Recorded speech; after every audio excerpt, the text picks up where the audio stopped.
I think this is the most interesting theatre I've presented in yet this week. We've had some pretty good sessions. I think this is number 5 out of 7 for me though, so having a great time. This is Advanced VPC Design and New Capabilities for Amazon VPC. We've got a whole bunch of stuff to cover. The original idea of this session was to cover what new services have come out, but more talk about the architectures and how they change. Now, as we kind of move along and release more and more services, it's been harder and harder to pack everything into one slide deck. And you'll see, I'll start with some stuff from last year, and even presenting just on that, we've just got so much stuff to cover. So that said, I'm Matt Lewis. I'm one of the principal developer advocates for EC2. I've been at Amazon about 6 years now, and I've seen some great things, and you know, it's just awesome being here to present to you folks today. So thanks for coming along. So we're going to start with some statistics from last year. Was anyone in the session last year that I did on Advanced VPC Design? Okay, a couple of hands. Well, last year the CSAT score was 4.92. Now I did actually say in that session, if you've seen the recording on YouTube as well, I said if I got close to a 5, I'd try and put more animations in the session this year. Now, we had about 642 attendees last year. I'm not sure how many there are this year, but we'll see. Maybe next year's session, I'll let you know the numbers. We also had 33,000 YouTube views for this session last year, that just blows my mind. I'm a traditional networking guy. I used to be a network engineer, moved into AWS, like I said, about 6 years ago, and kind of just took on this cloud thing. And the interest in cloud has been crazy, but what really surprised me was the interest in networking as well. And when I think about it, it really comes from networking is the foundation of everything. It's how you build things on AWS. You start with an Amazon VPC and build up from there. Networking is really what underpins everything that we do in AWS. All of the services rely on networking. And as an old school networking person like myself, it kind of makes me a little bit proud and a little bit happy. Now, from a statistics perspective, we had 396 animations last year. I got a 4.92. I sat down last night and counted the animations. It took me about 20 minutes. And this year's number is actually 1,483, which is crazy. You'll see where I kind of threw some of the animations in, some of the stuff this year. But that said, it's kind of an inside joke from last year, but now you folks are all in on it this year too, and we'll see how we go next year as well. Now, just a bit of a disclaimer. This is my disclaimer slide. This kid kind of looks how I was looking last night, counting animations with the calculators and everything too. This is the disclaimer where this is a 300 level session. So 300 is kind of that middle ground where we start with some foundational stuff, but we also talk about some pretty deep stuff as well. Now, some of us are novices in the room, some of us are experts. What I do ask is just a little bit of patience while we kind of build through the story. And I've tried to weave a story through this session, and so it's not just straight diving into really deep stuff and not just staying on the super high level stuff. And photos are allowed, but the session will be on YouTube. It will be on online as well, available to download as, I think, a PDF. Feel free to take some photos. I threw in a couple of these icons just where there was a built-out architecture that I think might be nice to take away. But don't get too carried away with the photos because you'll miss the story as well. Okay, so let's take a step back in time to November 2018, exactly 1 year ago, almost. So we have an Amazon VPC, and we're using EC2 and Amazon services, and we've got our AWS region. Within the region, we have a VPC, and a VPC is a region-level construct, so it spans the whole region. We tie a CEDAR address range, in this case a 10.1. We can expand our ranges. We can use IPv6. This is November last year, remember. We've got our multiple availability zones.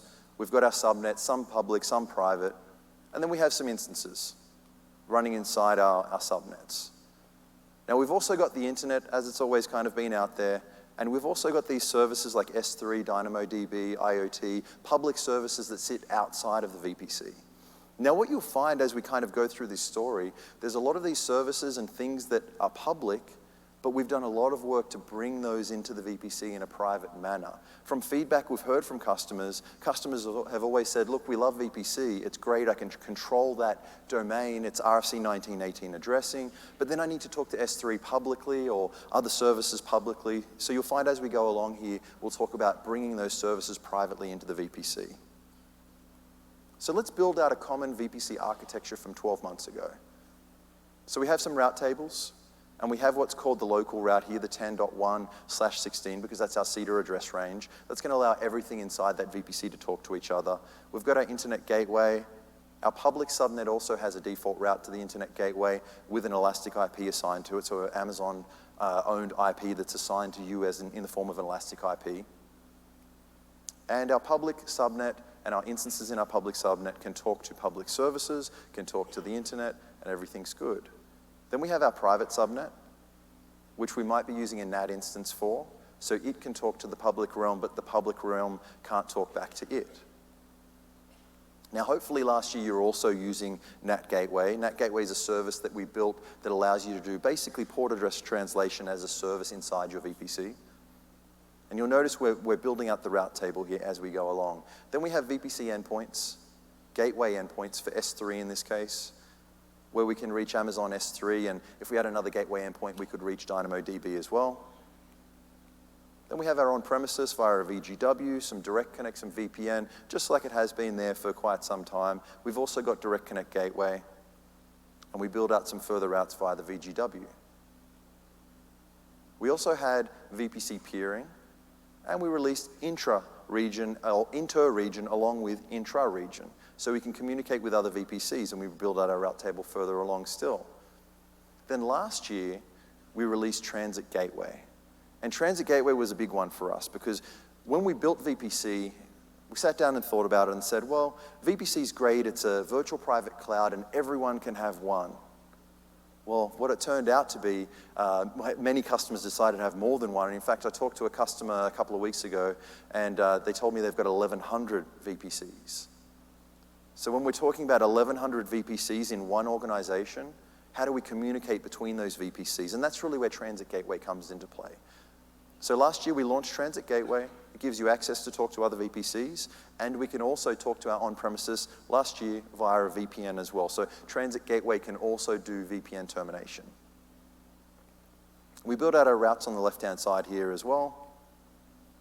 We also have Private Link. And there's two kinds of flavors of Private Link here. One is Private Link enabled services. So services that use Private Link to drop endpoints into a VPC so that they can be privately reached. But then we decided, well, that's actually a pretty cool idea. Let's release that to the public so you folks can build services and you can actually have a Private Link VPC, or what we call a service provider VPC, that can drop endpoints into a VPC. Really good for our partners, in fact. We also have flow logs, and you can send flow logs to Amazon S3 and CloudWatch. And then last year as well, we launched Global Accelerator, which is, it's like an Anycast service, but it's actually much more than that. So using our global backbone to get traffic back to the closest region using a single Anycast IP address, or actually two addresses. Now, as of November last year, or reInvent last year, this is what your architecture could be. So this is how, throughout the last 12 months, I've been talking to many customers, and these are the architectures or things that people use to build variations of this architecture when it comes to VPC. Okay. So, what's changed in the last 12 months? Well, we'll start with interface endpoints. And this is actually a pretty easy one for us. So as we built Private Link and interface endpoints, and last year we had about 18 services, and basically the way we do it is we drop a set of elastic network interfaces into the VPC. They're reachable from things within the VPC without having to have a prefix list. So you'll notice here we've only got the local route in the routing table, because Private Link will actually, or EC2 interface endpoints, will actually take an elastic network interface from inside your VPC. So we had about 18 services that supported interface VPC endpoints last year. Over the course of the year, and throughout up until now, we've actually got 41 services that are now supported with Private Link. So we've been pretty busy there. So it's actually been a lot of work for our service teams to work with every one of these services to say, hey, we've got this thing called private link. How about we build some functionality into your service so then our customers can drop your service privately into a VPC, which makes a lot of sense if you want to keep things privately. You can also add interface endpoint policies, just like you could with S3 gateway endpoints, for example, as well. And I can think that that list has probably grown. I counted last night, there was 41. I also spoke to one of the PMs for Private Link, and he said, maybe hold off on the count because it's going to increase over the next couple of days as well. So I'll probably check that in a week's time, and it'll be even more services. And if you want to take a quick photo there, there's our icon. I haven't thrown that on every slide, just a couple there I think might be useful. Okay, let's move on to VPC endpoint services. So before, this is last year, you would build a VPC and then you could have what's called a service provider VPC. And so we've got a couple of instances in there that could be a SaaS, so our software as a service. It could be one of our partners, or it could be you building a SaaS service. And then you can actually use Private Link to connect to a network load balancer and connect to your SaaS service. So you've got a set of instances that sit inside your customer VPC, and they can talk privately to any service you'd like to build behind a network load balancer in another VPC. Now, this is actually a great service for if you've got a 10.1 VPC, and let's just say you've built 5 of those and reuse that 10.1 VPC range. Now, if you use peering, you can't actually peer overlapping IPs together via peering, via overlapping CEDAR address ranges for the VPCs. With Private Link, you actually can. So it does definitely help there with your address management. Now, over the last 12 months, we've deployed tagging for endpoint services. Pretty straightforward. Very important for billing and that sort of thing. But we've also made Private Link available over peering. So you would have noticed if you first used Private Link, it drops an interface endpoint into the VPC, but it wasn't reachable over peering. Now, customers asked for that because they wanted to have a centralized VPC that had Private Link services in that VPC, and then they would peer out from there and allow that access from other VPCs. So we now have that as well. So we've basically built the functionality where a peering connection allows you to connect through to a Private Link endpoint. And that's also applicable for interface endpoints as well. All right, we'll move along here, and I've got a whole bunch of other things to cover, so we're going to move a little bit quickly here for a minute, and then we'll slow down on some of the other newer stuff. So Global Accelerator, basically a service where we can have an Anycast-like entity at our edge location. So in this case, we're using a 3 address. That address is advertised out from our backbone, from our edge locations, and users can come in and hit that single IP, or there's 2 IPs, and then come through to services that are in multiple regions.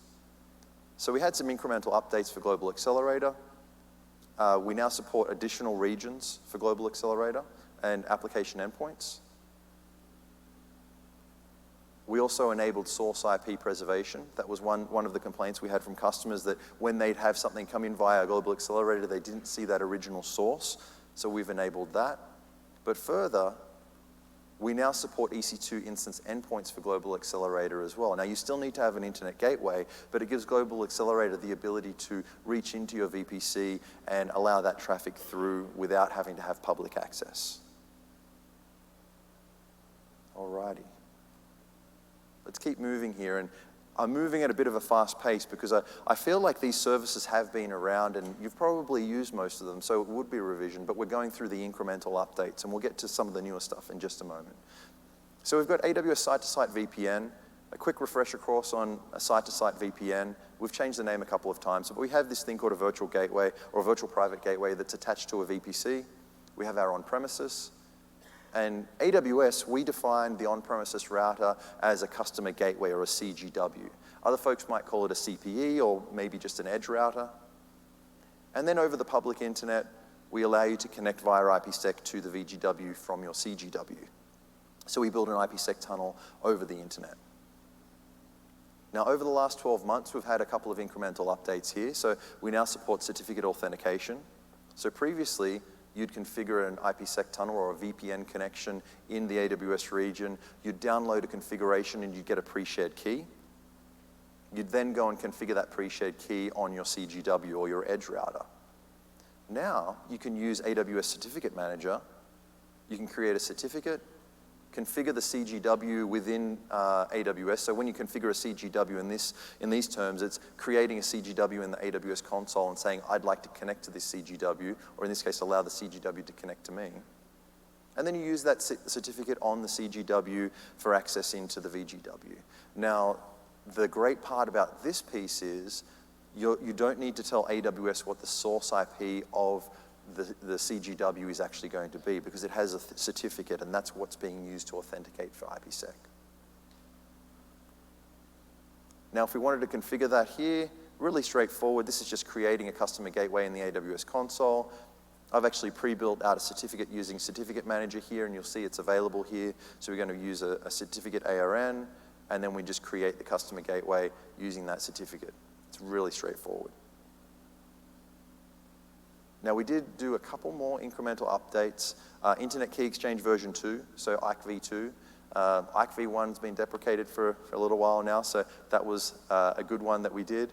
And then also configurability of security algorithms. When I talk to some of our service teams, and particularly the engineering folks that take care of our VPN connectivity here, I'd ask them what their biggest complaint is, and they would say, customers always have trouble configuring IPsec back to AWS. There's just so many things that they need to figure out. Now, with giving customers the ability to do configuration of all of these aspects of their IPsec, it's for someone who knows how to configure IPsec but says, you know what, I need to configure a phase 1 or a phase 2 algorithm, or giving you customization as far as the IPsec connection goes. And that definitely helps when customers are trying to connect back to the VPC. Now, we did release Transit Gateway, and there are a lot of customers using site-to-site VPN to a VGW. So a couple of our folks got together, and there's a quick link here, and this is actually a tool to migrate or help you migrate from a VGW IPsec connection to a Transit Gateway IPsec connection. All right, let's move on to Client VPN. And I know if I go a little bit too quick and you don't get the link in the slide, don't worry. The links will be available in the presentation, and I'll make sure I put them up on a comment in the recording as well. Let's talk about Client VPN. This was released last year, and it was for customers that want to have a client on a laptop to connect back to AWS for management or something similar. We built this service called the Client VPN service. So in this case, we've got a user with an open VPN client. We've got a TLS-based tunnel over the internet, so different to the IPsec tunnel that we use with the site-to-site VPN. Then we've got an attachment to an Amazon VPC from the Client VPN service.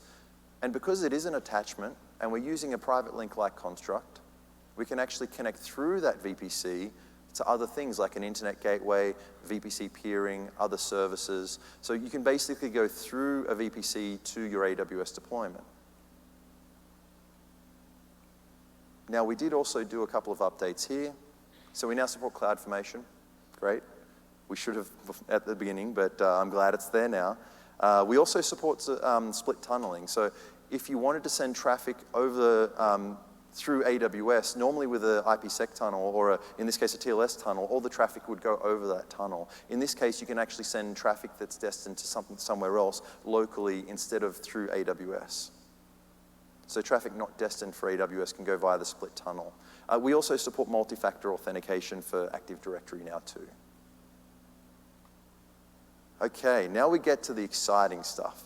And I'm always excited about Transit Gateway stuff because it was one of those products that I saw from original idea to whiteboarding some things out and figuring out how we can build this thing to implementation and deployment last year. And then seeing the uptick on customers using Transit Gateway has just been absolutely amazing. So Transit Gateway, you can think of it like a centralized hub in AWS or a centralized logical routed entity. So it's an entity, and I steer away from the term a router because that makes me think about single devices and redundancy. It's really a logical entity with a fleet of things that support it. So a whole bunch of systems that support a Transit Gateway. Now we can attach to VPCs from the Transit Gateway, and in fact we can attach up to 5,000 VPCs. Now, previously with peering, the largest number of VPCs you could connect to was 125. with Transit Gateway and 5,000 VPCs, the customer I was speaking to that has 1,100 VPCs is actually okay to use a single Transit Gateway if they wanted to. Now, they actually have a large architecture that has multiple Transit Gateways, but we also built capability to do VPN from on-premises. And what we found was, when we built Transit Gateway, we thought that customers would stop building Transit VPCs. Now, a Transit VPC is when you build a VPC and it's got some instances in that VPC, some router instances or some firewall instances, and then you use IPsec to connect traditionally back to a VGW. Now, what happens then is traffic inside the VPC can follow the VGW over the IPsec tunnels, hit a routed instance, and then get forwarded on somewhere else. And you've effectively used the Transit VPC to put a firewall in line or something similar. Now, when we built Transit Gateway, we thought, okay, well, now we can have this centralized point that's acting like a Transit VPC, and we don't need Transit VPCs anymore. But in fact, Transit Gateway made the case for Transit VPCs stronger. Because in this case, we've got a set of firewalls or something similar in a Transit VPC, but now Transit Gateway does ECMP for IPsec, or equal cost multipath. And what that means is when you have multiple IPsec tunnels from a Transit Gateway to multiple instances, if you advertise the same BGP prefixes with the same metrics, we'll actually load balance across those tunnels. So with a VGW and Transit VPC, you would only ever have one leg active at one time. Now with Transit Gateway, you can actually have many, up to 50 legs active at one time. And I've personally tested 50 gig of IPsec traffic through a Transit Gateway to 40 instances doing IPsec in a Transit VPC. So we're still seeing these Transit VPC architectures as well. So we'll see what happens next year with Transit VPC. Now during the year, we did have VPN for Transit Gateway, but a lot of customers were asking, what about Direct Connect? So we built this new type of virtual interface called a Transit Virtual Interface. Now to talk about a Transit VIF, we're going to take a bit of a detour here on Direct Connect, and we'll do this pretty quickly. But we've got an on-premises, and we've got an AWS region, we've got a VPC, we've got a CEDAR address range. The on-premises is connected to a service provider network in this case, and then we've got a Direct Connect location.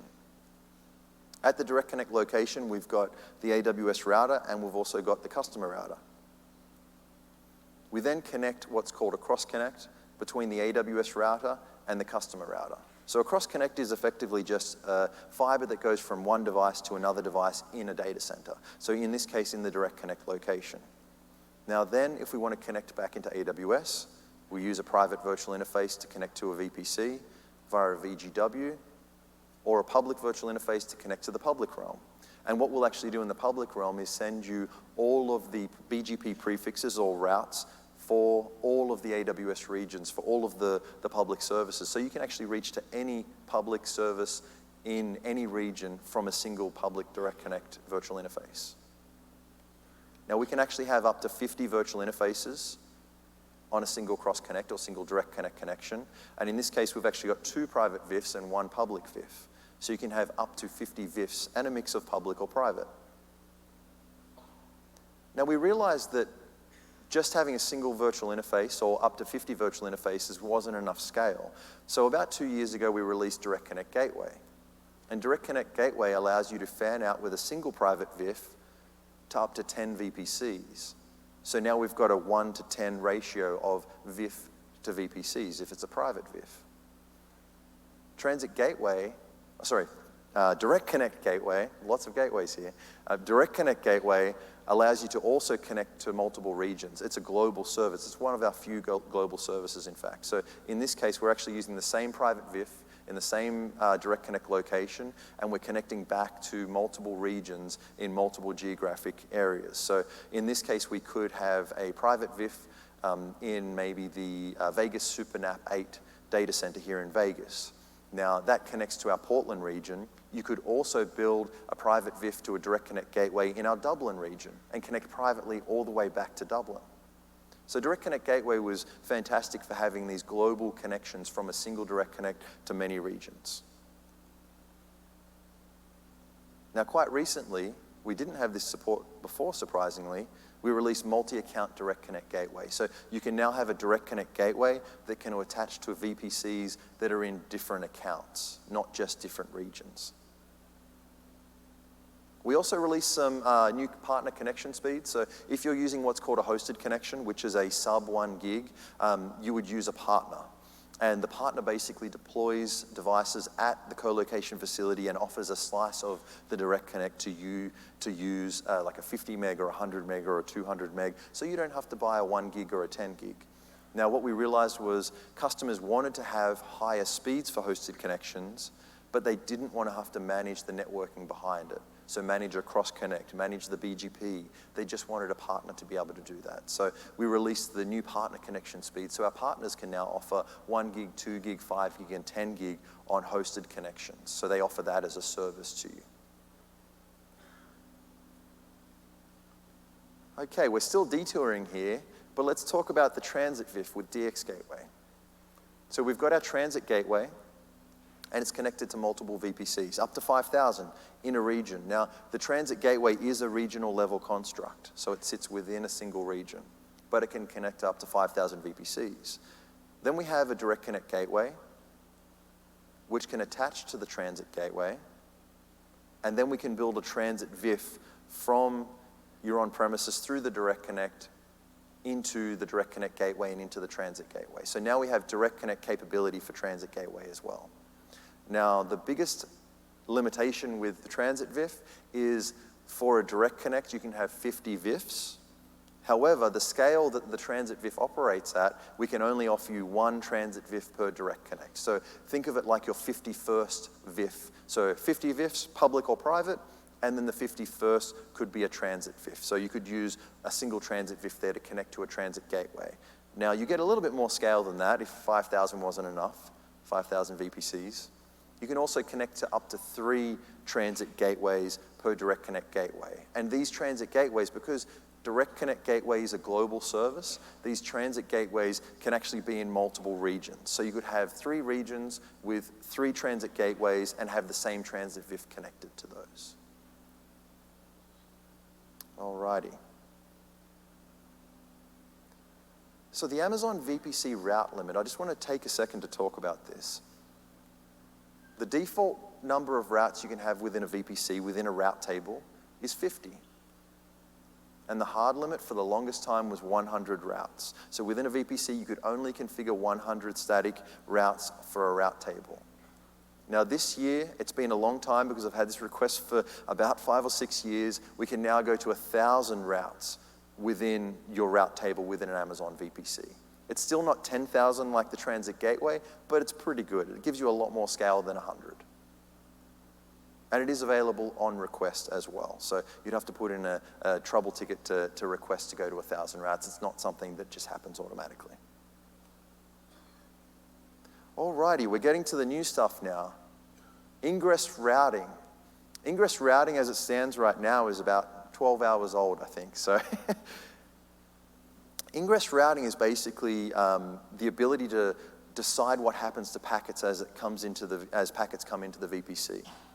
So in this case, we've got a VPC, we've got 2 instances, A and B.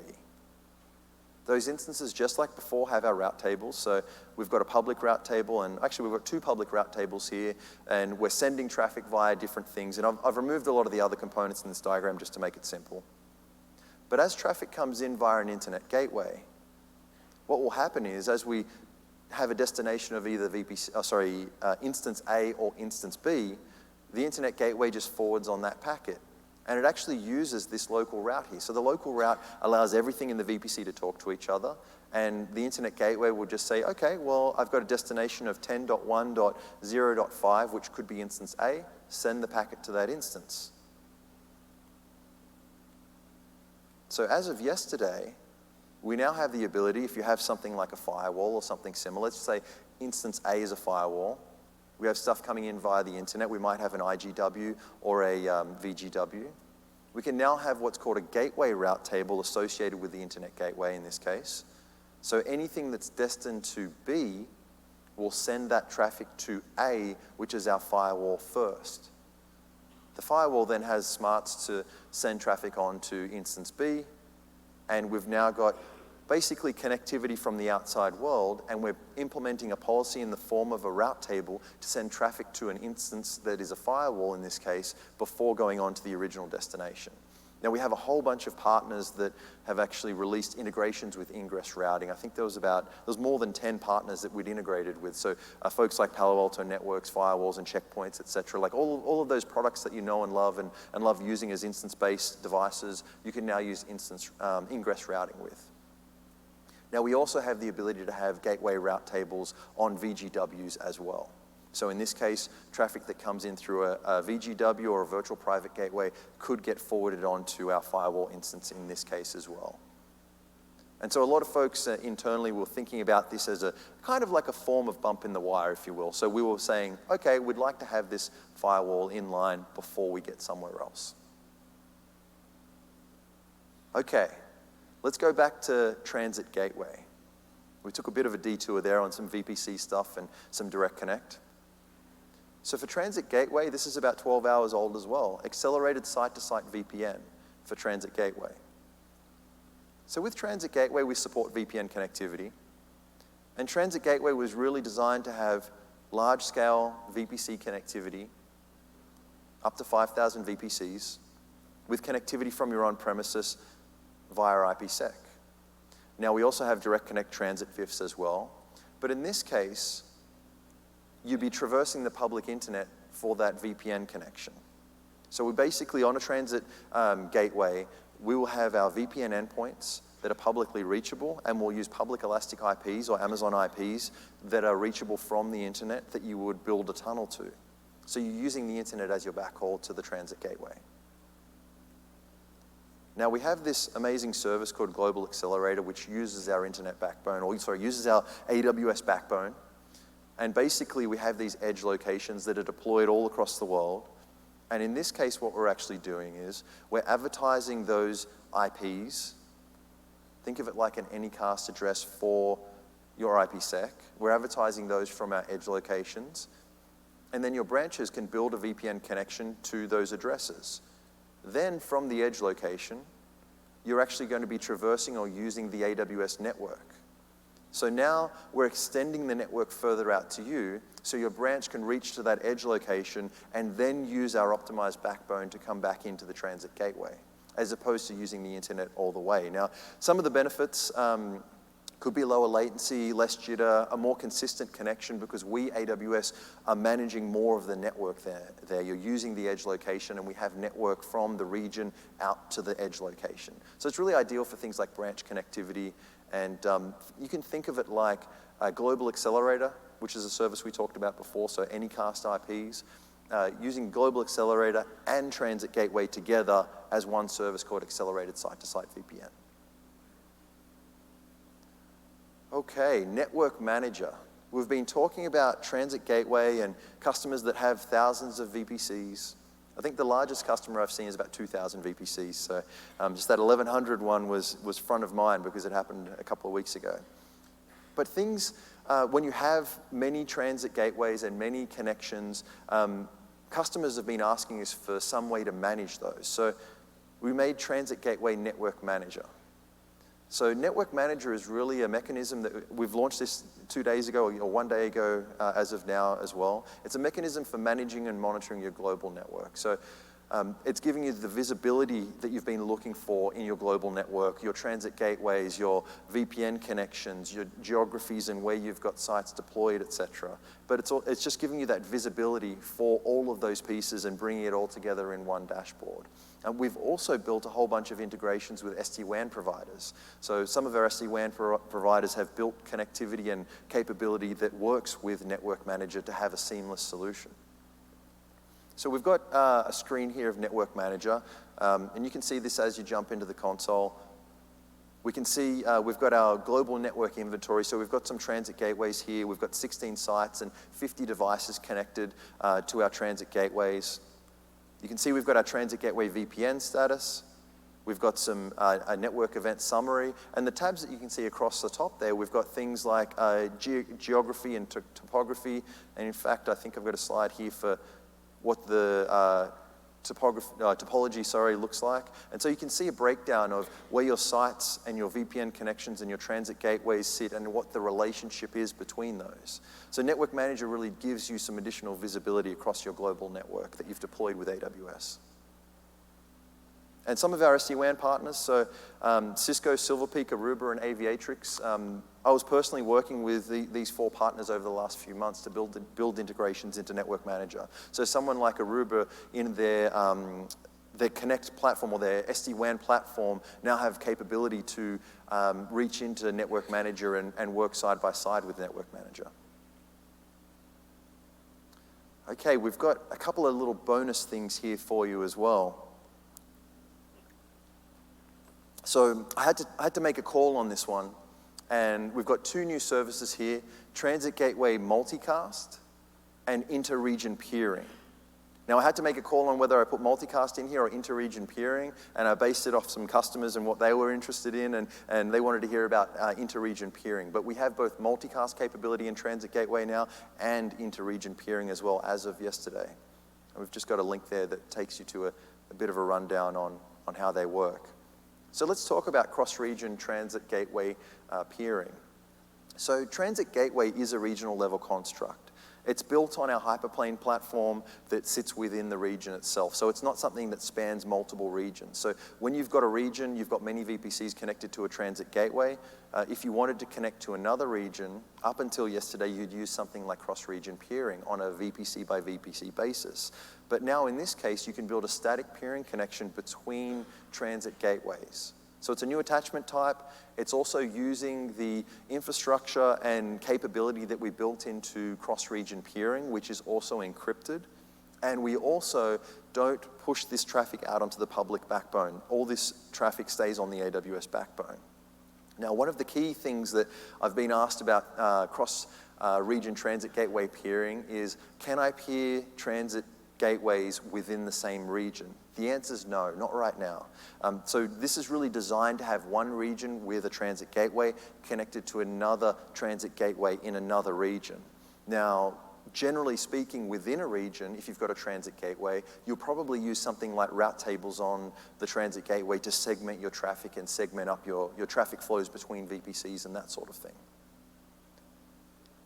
So multi-region transit gateway peering is where it actually gets quite interesting, where you've got many regions, and we'd suggest building a full mesh of transit gateways, so every transit gateway that you've deployed in every region can talk to every other transit gateway. And now you've effectively built a global network of transit gateways which can connect all of your VPCs in every region through the transit gateway, over peering to another transit gateway in another region to another VPC in that other region. Now, one point here before we move on. When you configure a transit gateway, we ask that you configure an ASN, an autonomous system number. We do ask that when you configure transit gateways, you use a new ASN for every transit gateway. Because at some point, right now we only have static peering of transit gateways, but at some point we might want to do dynamic. And if we use dynamic, we'll probably use ASN. So right now it's a good idea when you create a transit gateway in one region, give it an ASN.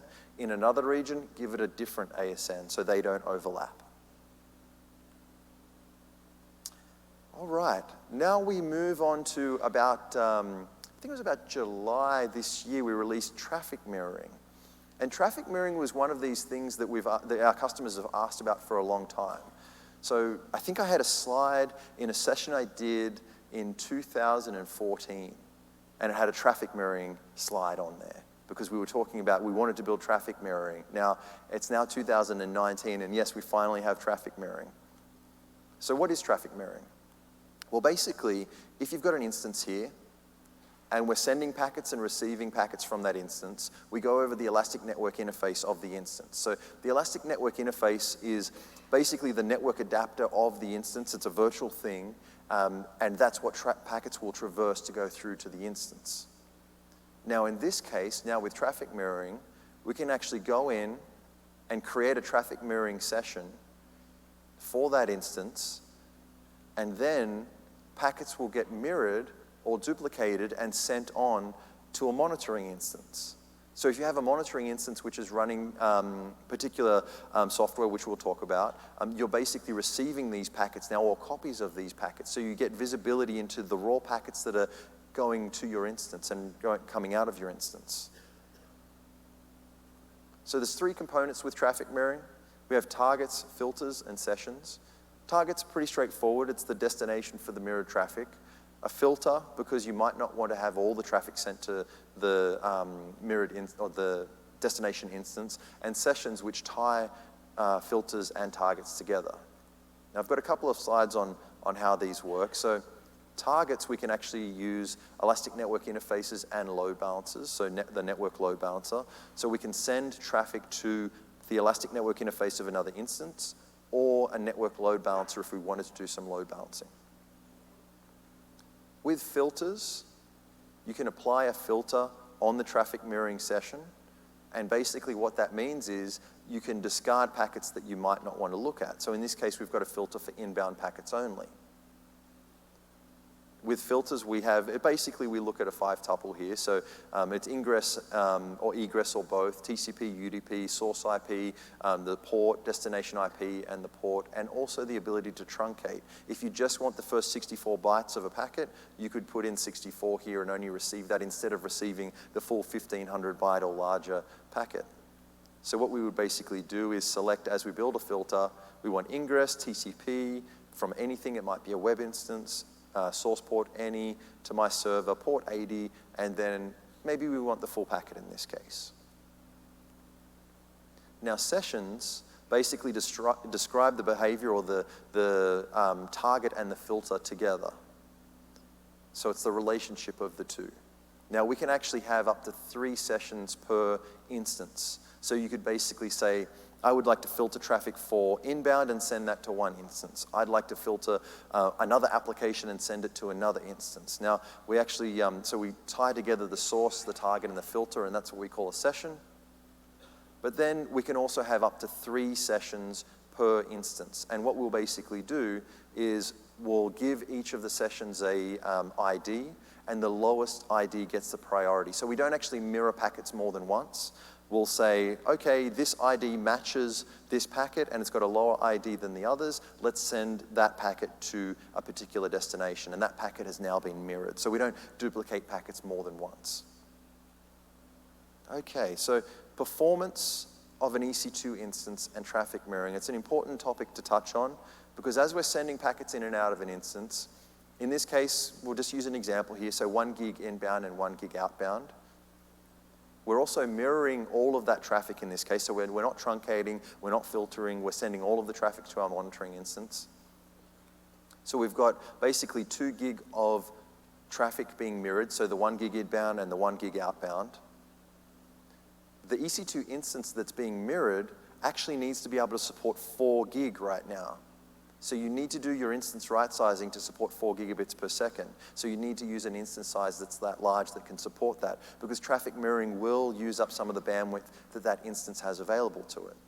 The monitoring instance in this case is actually only needs to be able to support 2 gigabits per second.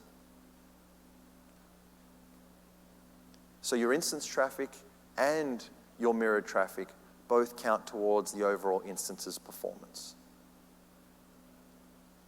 So right sizing, as always, is extremely important, especially when you're thinking about things like traffic mirroring.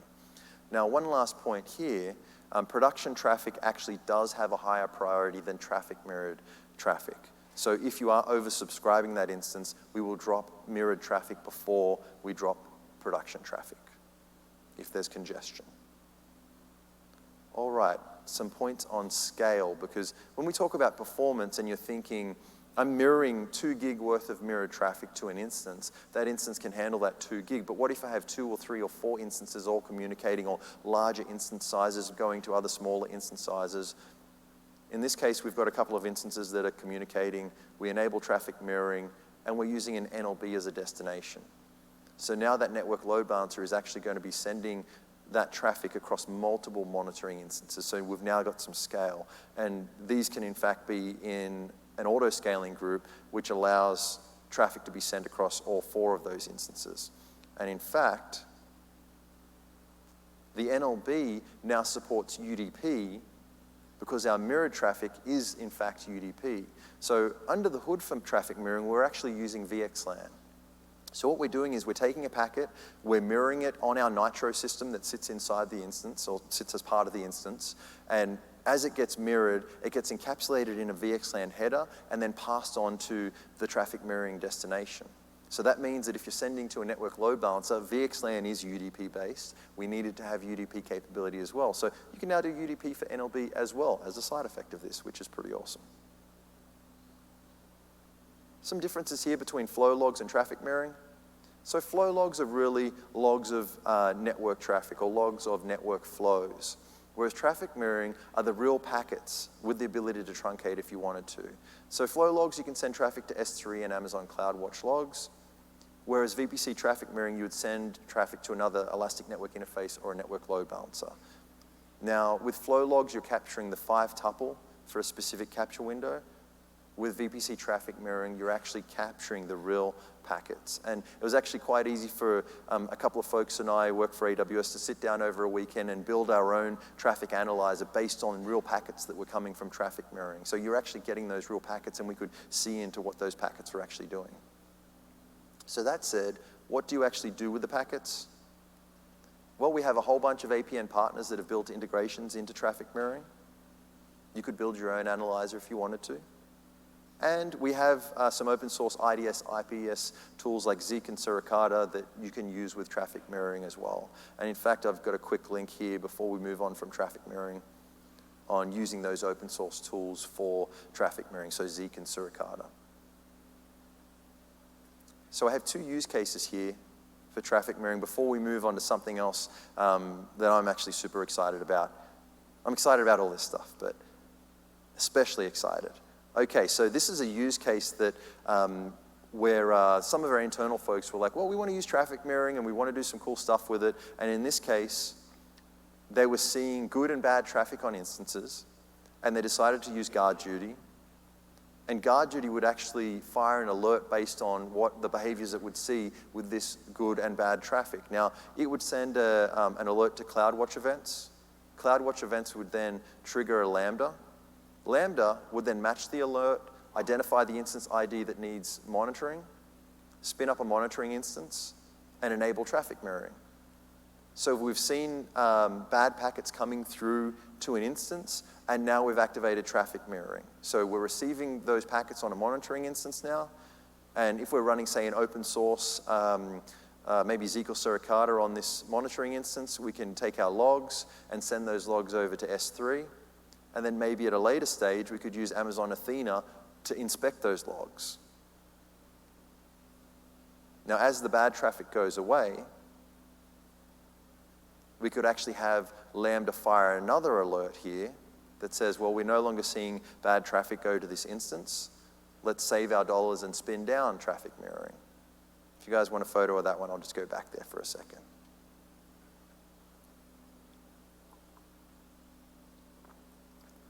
Alrighty, so we can actually spin down traffic mirroring as well. Now, another quick use case as well, we'll move on to the next one. In this case, we're actually mirroring traffic, and the rule here is we want to mirror traffic on all instances, but what if an instance gets spun up that we don't know about? Well, in this case, we're using the network load balancer because we're probably going to expect some scale here. An instance gets spun up, and we're using AWS CloudTrail to trigger a Lambda when a new instance is created. So CloudTrail is going to trigger an event. Lambda is then going to look at the CloudTrail event and identify the ENI ID. We'll then create a mirror on this for this instance. And we'll then start sending packets to the NLB. Behind the NLB, we're also running Zeek and Suricata in this case, and we're compiling our logs and sending it onto S3, and then we're monitoring that from Amazon Athena as well. So in this case, when someone's gone up and spun up a new instance, automatically CloudTrail has triggered Lambda, spun up traffic mirroring, started mirroring all packets from the outside through to our network monitoring system. Okay. Just give you guys a second on this one as well. You can probably guess where the 1400 animations came from. Alrighty. So there's a couple of considerations here. Mirrored traffic isn't subject to the outbound security group. So if someone says, oh, I think I'm having my traffic mirrored by my IT security folks, I'm going to put a security group around my instance so they don't see my traffic. it doesn't count. So traffic mirroring isn't affected by an outbound security group on an instance. Flow logs also don't capture mirrored traffic either. And packets will be mirrored only if they pass the inbound security group or ACL. So the packet actually needs to reach the instance for it to be mirrored. If you're blocking it at a NACL or a security group beforehand, we won't be able to mirror the traffic. Okay, so we're about 10 minutes right on the dot here. It's just enough time to talk about this next topic. So AWS Outposts, and you'll probably notice that last year I was a solution architect. This year I'm a developer advocate. I actually moved into the EC2 team this year, and I'm working on AWS Outposts. So I've been heads down on a whole bunch of Outpost stuff. Now, as a networking person, I'm working on the networking piece for Outposts, and I'm super excited about this one.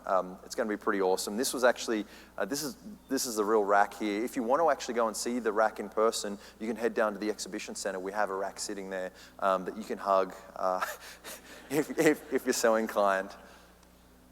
Alrighty, let's talk about AWS Outposts. Real quick, so for folks that aren't familiar with AWS Outposts, what we're basically doing is we're giving you, or we're taking AWS Compute and giving it to you on premises. So it's a fully managed service that runs in your data center, and we have the ability then to use things like EC2, EKS, ECS on the Outpost itself. So marketing slide here, but think of it about like a single pane of management. We'll talk about what that looks like from a networking perspective in just a second too. Okay, so AWS Outposts is a very large topic, but we're just going to zoom in on the networking piece here. It's actually fascinating.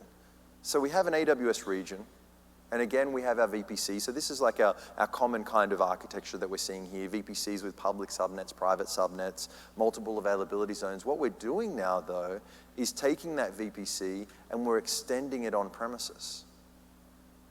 So if we've got an AWS Outpost or sitting on premises, that VPC now runs in that Outpost as well.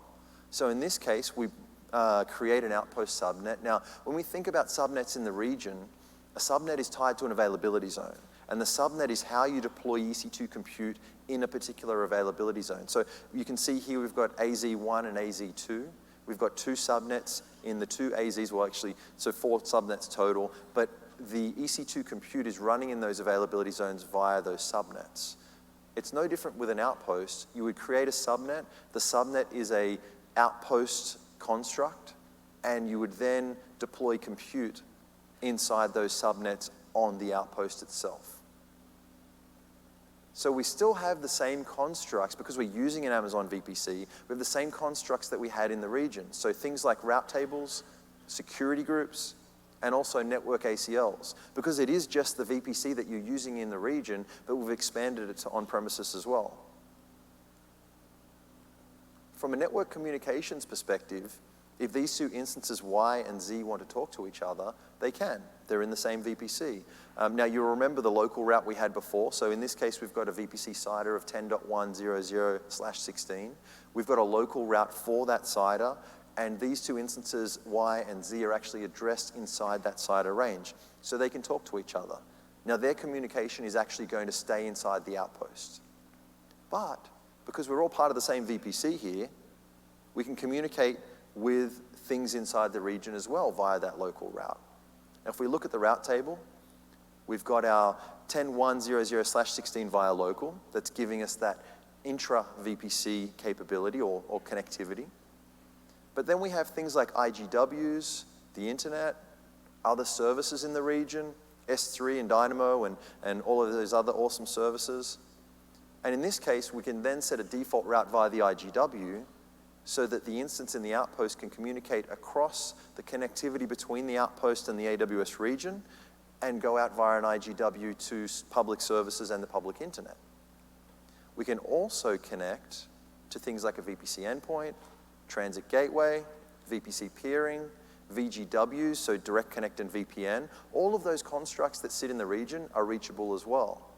Now, when we think about something like a transit gateway sits in the region. It belongs in the region with all its fleet of things that enable the large scale that transit gateway is. So When we've got an instance Y, for example, communicating with something over a transit gateway, the communications will always go back to the region over the transit gateway and then maybe to another VPC or somewhere else.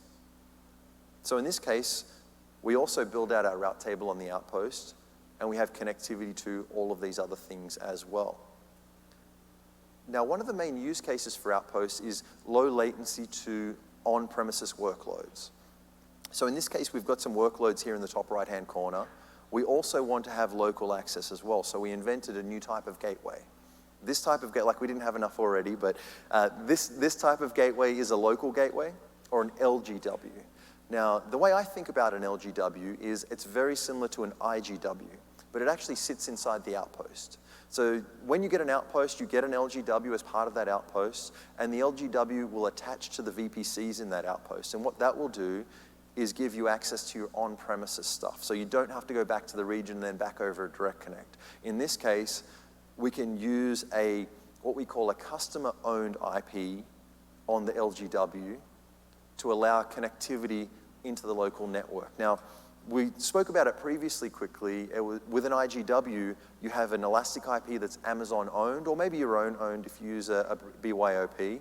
On the local gateway side, you would assign an IP range to us, normally a /26 or larger, and we'll allocate that to the local gateway in the form of a pool. You can then allocate elastic IPs at the local gateway to your instances in the outpost. So that's going to give you connectivity locally, straight out the outpost networking devices that exist in the outpost that connect to your local LAN and through to your other on-premises workloads. Now, that's not to say you couldn't then send traffic anywhere else as well. Now, I'll talk about this thing in just a second, but once you're on the local network, you could go over to a direct connect back to the region, you could go somewhere else to another data center, you could communicate locally between two outposts via the local gateway as well. So it's really that local access for the outpost. And this one's finished building out, if anyone was interested in taking a quick snap, and then we'll move on to the next one, the WAN connectivity piece. Alrighty, so WAN connectivity. So we've got our AWS region, and we need to connect from the region through to the outpost. We've got our VPC that sits in the region. We've deployed an outpost. We've got some EC2 on that outpost. We've got our outpost networking devices at the top of the rack. They're similar to a top-of-rack switch, but they do dynamic routing and a whole bunch of other things. So we call them an outpost networking device.